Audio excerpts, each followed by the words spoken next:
ನಾನು ಬಿಜೆಪಿಯವರಿಗೆ ಜೆಡಿಎಸ್ನವರಿಗೆ ಕೇಳ್ತಾ ಇದ್ದೀನಿ,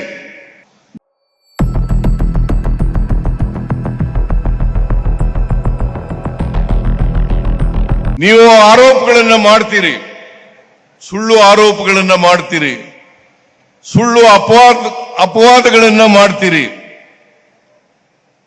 ನಾನು ಅನೇಕ ಬಾರಿ ಹೇಳಿದ್ದೀನಿ, ನಿಮಗೆ ಸತ್ಯ ಗೊತ್ತಾಗಬೇಕು ಅಂತಂದ್ರೆ, ಜನರಿಗೆ ಸುಳ್ಳು ಹೇಳೋದನ್ನ ನಿಲ್ಲಿಸಬೇಕು ಅಂತ ಅನ್ನೋದಾದ್ರೆ, ಜನರನ್ನ ತಪ್ಪು ದಾರಿಗೆ ಎಳಿತಕ್ಕಂಥ ಪ್ರಯತ್ನವನ್ನ ಮಾಡ್ತಕ್ಕಂಥದನ್ನ ನೀವು ನಿಲ್ಲಿಸಬೇಕಾದ್ರೆ ನೀವೆಲ್ಲರೂ ಕೂಡ ಒಂದೇ ವೇದಿಕೆಗೆ ಬರಬೇಕು. ಬಿಜೆಪಿಯ ಮುಖಂಡರು, ಜೆಡಿಎಸ್ನ ಮುಖಂಡರು ಒಂದೇ ವೇದಿಕೆಗೆ ಬಂದ್ರೆ ನಾನು ಆ ವೇದಿಕೆಗೆ ಬರಲಿಕ್ಕೆ ತಯಾರಾಗಿದ್ದೀನಿ. ಚರ್ಚೆ ಮಾಡೋಣ. ನೀವೇನು ಮಾಡಿದ್ರಿ, ನಾವೇನು ಮಾಡೋದು, ನೀವೇನು ಮಾಡಿದ್ರಿ, ನಾವೇನು ಮಾಡೋದು ಅಂತಕ್ಕಂಥದ್ದನ್ನ ಚರ್ಚೆ ಮಾಡೋಣ.